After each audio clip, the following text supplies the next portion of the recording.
চোরাচালান রুখতে বৈঠক বিএসএফের।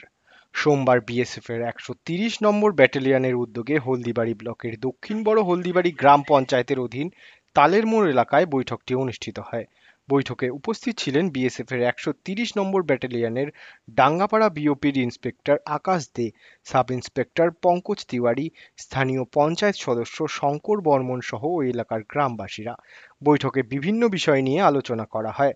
আলোচনায় বিশেষভাবে আলোকপাত করা হয় অতিরিক্ত অর্থের লোভে সীমান্তবর্তী কিছু মানুষ পাচার চক্রে জড়িয়ে যাচ্ছে, যা বন্ধ করা জরুরি।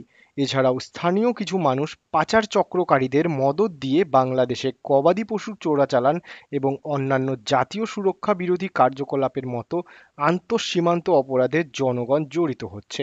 এরকম কার্যকলাপে সাধারণ জনগণ যাতে কোনো অবস্থাতে না জড়িত না হয় সেই বিষয়ে অবগত করা হয়। সেই সঙ্গে সীমান্ত এলাকার শান্তি শৃঙ্খলা বজায় রাখতে গ্রামবাসীরা যাতে বিএসএফকে সহযোগিতা করে সেই বিষয়ে অবগত করা হয়।